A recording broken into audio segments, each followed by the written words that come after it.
Albert Einstein once said, everybody's a genius, but if you judge a fish by its ability to climb a tree, it will live its whole life believing that it is stupid. Ladies and gentlemen of the jury, today on trial we have modern day schooling. Glad you could come. Not only does he make fish climb trees, but also makes them climb down and do a 10-mile run. Tell me, school, are you proud of the things you've done? Turning millions of people into robots, do you find that fun? Do you realize how many kids relate to that fish? Swimming upstream in class, never finding their gifts, thinking they are stupid, believing they are useless? Well, the time has come, no more excuses. I call school to the stand and accuse him of killing creativity, individuality, and being intellectually abusive. He's an ancient institution that has outlived his usage. So, Your Honor, this concludes my opening statement, and if I may present the evidence of my case, I will prove it. Proceed. Exhibit A. Here's a modern day phone. Recognize it? Here's a phone from 150 years ago. Big difference, right? Stay with me. Here's a car from today, and here's a car from 150 years ago. Big difference, right? Well, get this. Here's a classroom of today, and here's a class we used 150 years ago. Now ain't that a shame? In literally more than a century, nothing has changed. Yet you claim to prepare students for the future? But with evidence like that, I must ask, do you prepare students for the future or the past? I did a background check on you and let the record show that you were made to train people to work in factories, which explains why you put students in straight rows, nice and neat, tell them sit still, raise your hand if you want to speak, give them a short break to eat, and for 8 hours a day, tell them what to think. Oh, and make them compete to get an A letter which determines product quality, hence grade A of meat. I get it. Back then, times were different. We all have a past. I myself am no Gandhi.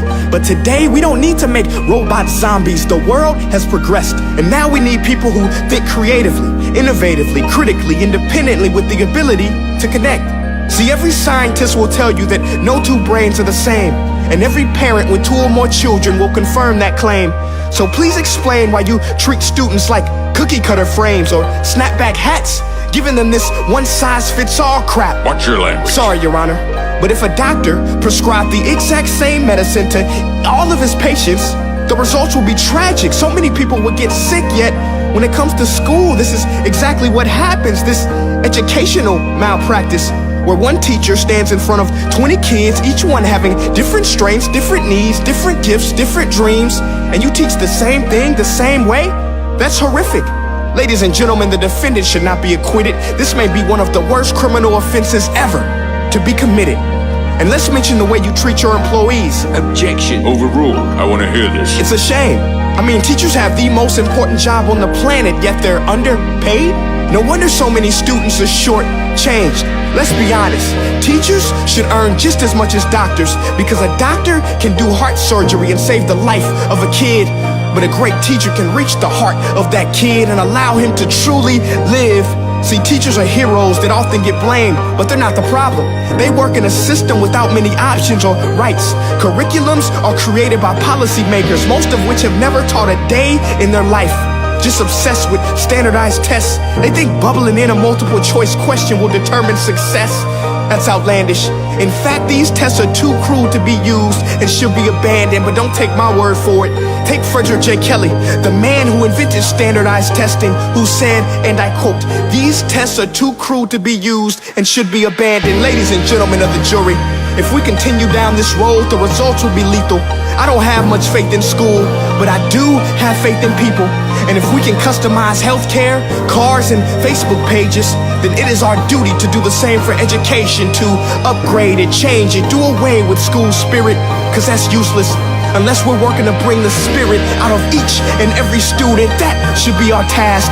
No more Common Core. Instead, let's reach the core of every heart in every class. Sure, math is important, but no more than art or dance. Let's give every gift an equal chance. I know this sounds like a dream, but countries like Finland are doing impressive things. They have shorter school days, teachers make a decent wage, homework is non-existent, and they focus on collaboration instead of competition. But here's the kicker, boys and girls.